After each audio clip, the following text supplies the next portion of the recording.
ஓம் ஸ்ரீ ராகவேந்திராய நமஹ. ஸ்ரீ குருப்யோ நம. ஹரி ஓம். ஓம் ஸ்ரீ ராகவேந்திராய நம. அனைத்து ராகவேந்திர பக்தர்களுக்கும் சேத்ரவனின் பணிவான வணக்கங்கள். நம்ம ராகவேந்திர குருஸ்தோத்திரத்தில் இதுவரையிலும் 6 ஸ்லோகங்களை பார்த்துருக்குறோம். இன்றைய தினம் 7வது ஸ்லோகத்தை பற்றி பார்க்க போகிறோம். 7வது ஸ்லோகம் சந்தான சம்பத் பரிசுப்த பக்தி விஜான வாக்தேக சுபாடவாதீன் தத்வா சரீரோத்த சமஸ்த தோஷான் ஹத்வா சனோவியாத் குரு ராகவேந்திர. இதில் படிக்கும்போது புஸ்தகத்தில் பிரிண்ட்டும் விஜான வாக்தேக சுபாடவாதின்னு இருக்கும். அடுத்த ஹத்வா சரீரத்த சமஸ்த தோஷான் வரும். அதுக்கு அடுத்த ஹத்வா சனோவியாத் குரு ராகவேந்திரான்னு இருக்கும். ஆனால் படிக்கும்போது விஜான வாக்தேக சுபாடவாதின் தத்வா அப்படி படிக்கணும். சரீரோத்த சமஸ்த தோஷான் ஹத்வா அப்படி படிக்கணும். ஏன்னா அந்த விஞ்ஞான வாக்தி நல்ல ஞானம், வாக்பன்மை, உடல் வலிமை எல்லாத்தையும் கொடுங்கன்னு சொல்லி தத்வான கொடுங்கன்னு அர்த்தம். சரீரோத்த சமஸ்த தோஷான்னு அர்த்தம். உடம்புல இருக்கிற எல்லா தோஷையும் ஹத்வா நிர்மூலம் பண்ணணும் அப்படின்னு அர்த்தம். அது இல்லாமல் ஹத்வா சரீரோத்த சமஸ்த தோஷான்னு படித்தோம் அப்படின்னா உடம்புல எல்லா வாதியும் கொடுங்கிற மாதிரி அர்த்தம் மாறி போயிடும். அதனால் படிக்கும்போது விஜான வாக்தேக சுபாடவாதீன் தத்வா சரீரோத்த சமஸ்த தோஷான் ஹத்வா அப்படி பிரித்து படித்தா அந்த மீனிங் கரெக்டாக வரும். இப்போ சந்தான சம்பத் பரிசுப்த பக்தி, அதாவது சந்தானம்னா நல்ல வம்ச விருத்தி, நல்ல சத்புத்திரர்கள் இருந்தால் தான் சந்தானம். துஷ்ட குழந்தைகள் என்றால் அது சத்புத்திரமும் ஆகாது, சந்தானம் ஆகாது. நம்ம பெயரை, குலத்தினுடைய பெயரை, பெருமையை விளங்க வைக்க அளவுக்கு அந்த குழந்தைகள் அமைய வேண்டும். அதனால் அதுக்கு சந்தானம் பேர். இன்னொன்று சந்தானம்னா இன்னொரு மீனிங்னா எவர் எக்ஸ்பேண்டிங், அப்படியே விரிந்து கொண்டே போதல், பறந்து விரிந்து கொண்டே போதல்னு ஒரு அர்த்தம் உண்டு.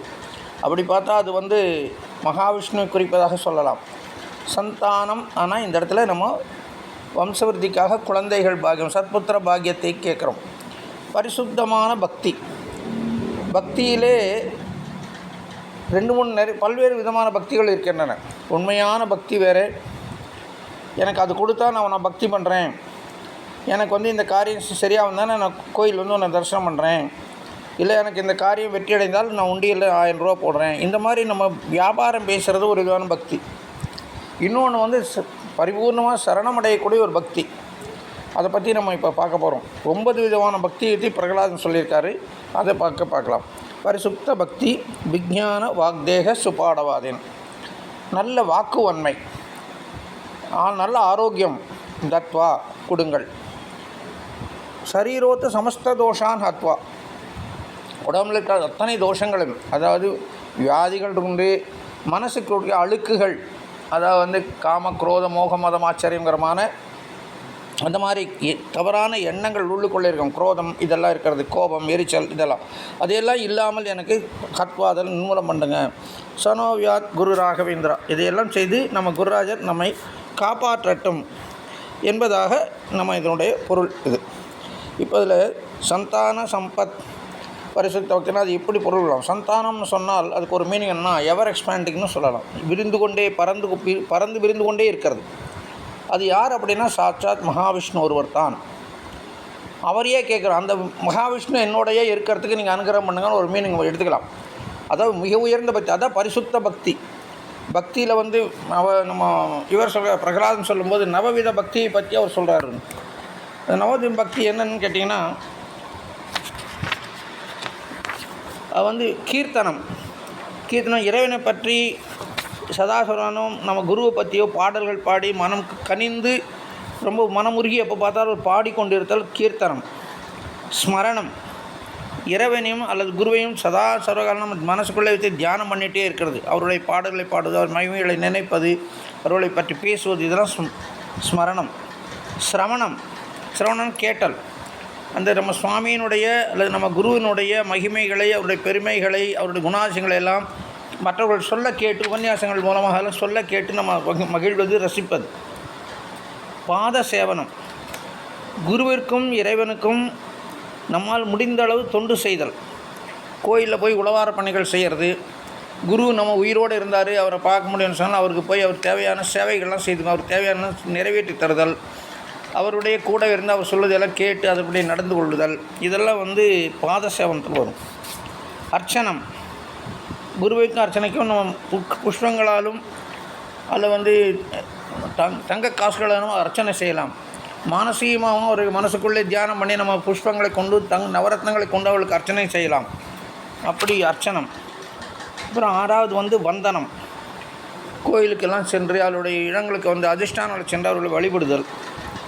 தாசஸ்யம், அவர்களுக்கு அடிமையாக நம்மளை பாவித்து அவர்களுக்கு எல்லா சேவைகளும் செய்கிறது. இதுதான் உயர்ந்தது தாழ்ந்தது. சேவையில் எந்த இதுவுமே கிடையாது. குருவுக்கோ இறைவனுக்கோ எந்த சேவை செய்தாலும் அது எல்லாமே உயர்ந்தது தான். அதனால் அந்த சேவை செய்தால் நம்ம உயர்ந்த ஸ்டேட்டஸு, இந்த சேவை செய்தால் ரொம்ப கேவலம் அப்படிலாம் கிடையாது. தாசஸ்யம்னா எல்லா சேவைகளையும் பாகுபாடு பார்க்காமல் எல்லா சேவையும் அவருக்கு செய்யக்கூடிய ஆத்மாத்மா செய்யக்கூடிய தாசஸ்யம். சகியம், சகியம்னா இறைவனையோ நம்ம நண்பனாக பாவித்து அவர்கள் உரிமை கொண்டாடி அவனோட வழிபடுதல்.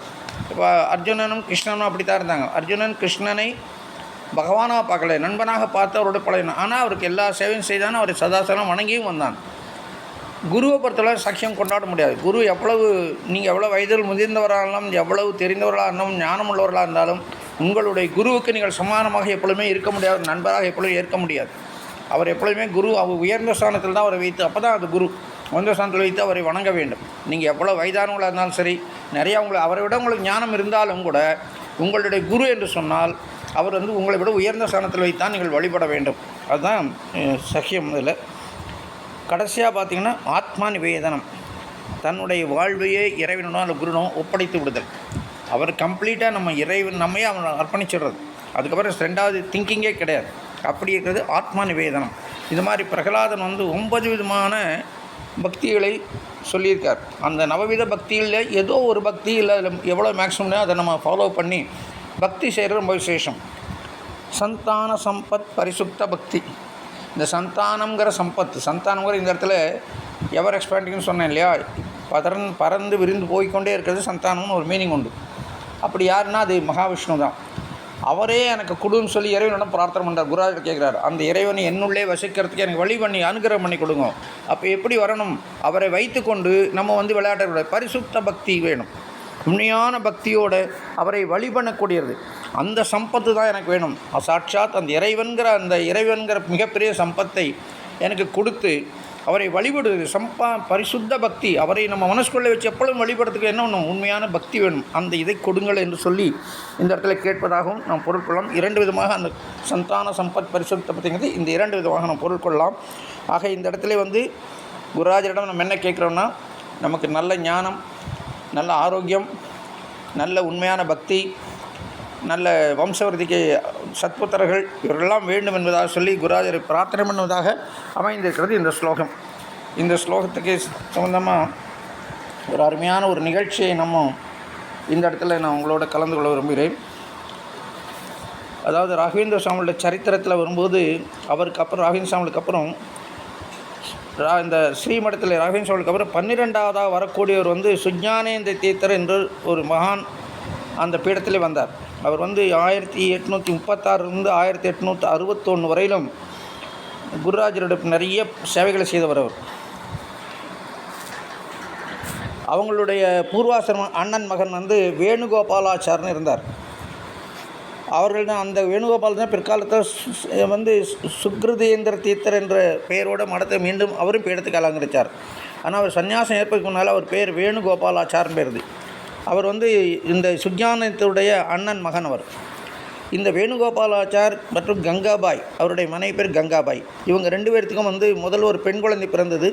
அதுக்கு ஒரு பல காலம் அவர்களுக்கு வந்து குழந்தை பாக்கியமே இல்லாமல் போச்சு. அங்கே மைசூரில் இருக்கிற அந்த நஞ்சுண்டேஸ்வரன் கோயிலில் அங்கெல்லாம் போய் அவங்கெல்லாம் சேவையெல்லாம் பண்ணிட்டு வந்தாங்க. எந்த பாக்கியமும் புத்திர பாக்கியம் அவங்களுக்கு கிடைக்கல. அப்போது அவங்க ரொம்ப கவலையோடு இருக்கும்போது திடீர்னு தோணுச்சு, நம்ம ராகவேந்திர சுவாமி கல்பவருஷன் காமதேவரும் மந்திராலயத்தில் இருக்கார், அங்கே போய் நம்ம சேவை செய்யாமல் விட்டுட்டோமேன்னு சொல்லி தோணி அவங்களுக்கு வந்து என்ன பண்ணுறாங்கன்னா, அவங்க வந்து நஞ்சன்கூட்லேருந்து அவங்க வந்து நேராக மந்திராலயம் வர்றாங்க.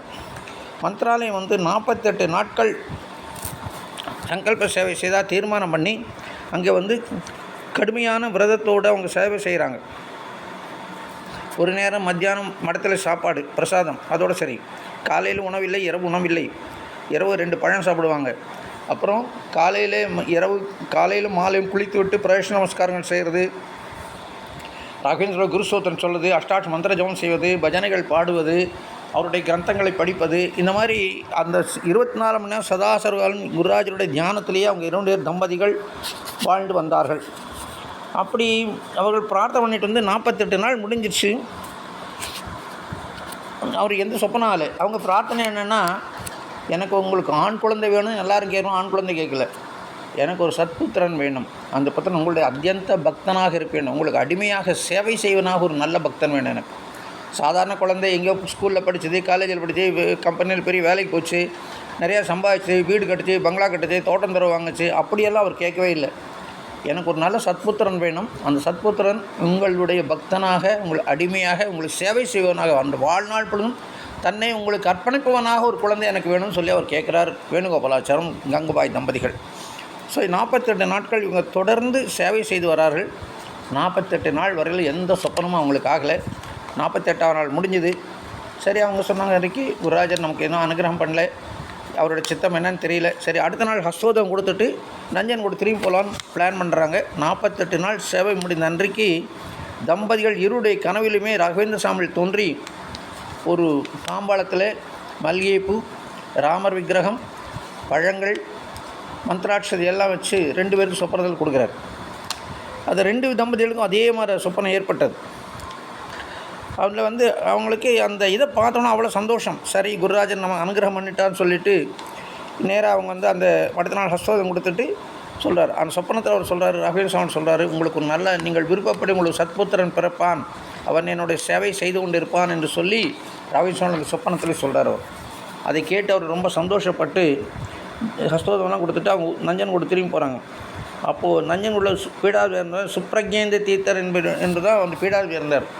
அவங்கெல்லாம் பூர்வாசனம் எல்லாம் ஒன்று கொண்டு சொந்தக்காரன், கசின்ஸ்லாம் இருந்தவங்க.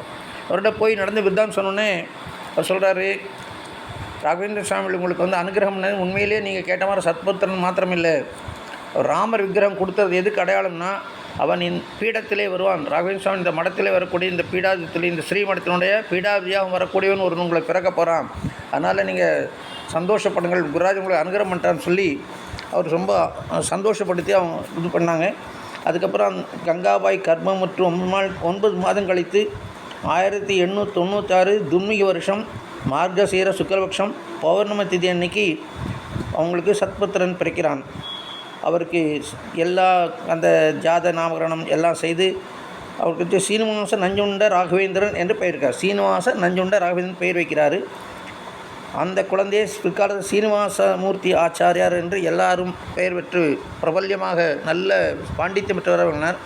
அவர் தான் அதுக்கப்புறம் மறுபடியும் சுப்ரஜேந்திர தீர்த்தருக்கு அப்புறம் அவர் தான் ஸ்ரீமடத்தினுடைய பீடாதிபதியாக சுயமீந்தர் தீர்த்தர் என்ற பெயரோடு 1933 1967 வரையிலும் அவர் வந்து மந்திராலயத்தினுடைய பீடாதிபதியாக இருந்தார். அவர் மந்திராலயத்திலே அந்த மடத்தினுடைய பீடாதிபதி இருந்தார். அவர் காலத்தில் அதுக்கு முன்னாடி இருந்தவங்கெல்லாம் வந்து நஞ்சன்குள்ள அதிக நாள் தங்கியிருந்தாங்க. இவர் வந்த உடனே மந்திராலயத்தில் நிரந்தரமாக தங்கியிருந்து மந்திராலயத்தினுடைய அத்தனை டெவலப்மெண்ட்டும், நவமந்திராலய சிற்பி என்று சொன்னால் ஸ்ரீமேந்திர தீர்த்தர் சொல்லலாம். அவர் காலத்தில் நிறைய டெவலப்மெண்ட் ஆக்டிவிட்டிஸ் எல்லாம் பண்ணார். இந்த ஆராதனை 3 நாட்கள் இருந்தது. சப்தரதோத்சவம் சொல்லி 7 நாட்களாக மாற்றிருந்து ஸ்ரீமேந்திர தீர்த்தருடைய காலத்தில். இவருடைய காலத்தில் தான் அந்த கோட்டையூர் ராமநாதன் செட்டியார்கிட்டருந்து அது வெள்ளி தேரை செய்ய வச்சு, வெள்ளி ரதம் செய்ய வச்சது இவருடைய காலத்தில் தான். நிறைய வித்வத் சபைகள்லாம் இவர் காலத்தில் நிறைய நடத்தினார். நிறைய இதெல்லாம் லாட்ஜஸ் கட்டுறதுக்கு அவர் மடங்களில் வந்து ரூம்ஸ் எல்லாம் கட்டி கொடுத்து வர்ற யாத்திரிகள் சௌரியம் பண்ணி கொடுக்க ஏற்பாடு பண்ணார். வர்றவங்களுக்கு எல்லாம் மத்தியானம் அன்னதானத்துக்கு ஏற்பாடு பண்ண இவர் பீரியடில் பண்ணாங்க. இந்த மாதிரி நிறைய மந்திராலயத்துக்கு டெவலப்மெண்ட் ஏற்படுத்தி பண்ணார்.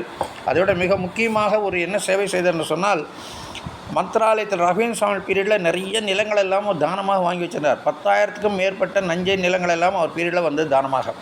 ஆனால் அது காலப்போக்கில் யாரோ உழுது பயிர் பண்ணி அந்த பலன் அமைச்சிருந்தாங்க. மடத்துக்கு வருமானம் இல்லாமல் இருந்தது.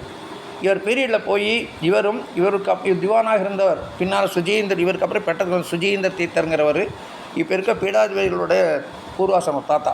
அவர் திவானாக இருக்கும்போது அவர் வந்து ஒவ்வொரு மண்டல ஆஃபீஸுக்கு, அதாவது தாலுகா ஆஃபீஸுக்கும் போய் அங்கே இருக்கிற ரெவன்யூ ரெக்கார்ட்ஸ் எல்லாம் பார்த்து ஒவ்வொரு லேண்ட்ஸ் பார்த்தா எந்த மடத்து ஏழை பார்த்தா ராகவேந்திரவனம் மந்திராலயம், ராகவேந்திர மந்திராலயம் போட்டிருந்தோம். அந்த லேண்ட்ஸ் எல்லாம் யாரோ அமைச்சிருந்தாங்க.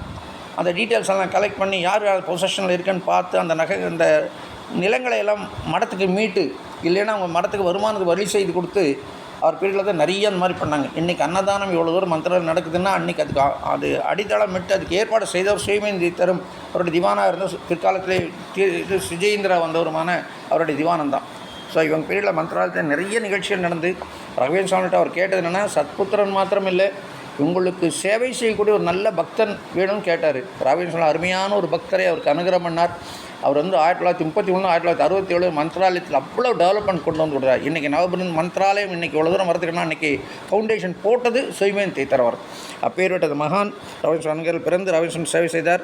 அதனால் ராகவேந்திர அனுகிரகத்தினாலே நம்ம என்னெல்லாம் கேட்குறோமோ அத்தனை அவர் கொடுப்பார். சந்தானம், சம்பத்து, பரிசுத்த பக்தி, நல்ல ஞானம், ஆரோக்கியம் எல்லாம் கொடுக்குறது ராகவேந்திர தயாராக இருக்கார். நம்ம உண்மையான பக்தியோடு அவரை பிரார்த்தனை செய்தால் நமக்கு எல்லா பிரார்த்தனைகளும் நிறைவேறும் என்று சொல்லி உங்களிடம் விடைபெறுகிறேன். மீண்டும் அடுத்த ஸ்லோகத்தை அடுத்த வாரத்தில் பார்ப்போம். Thank you so much. தேங்க்யூ.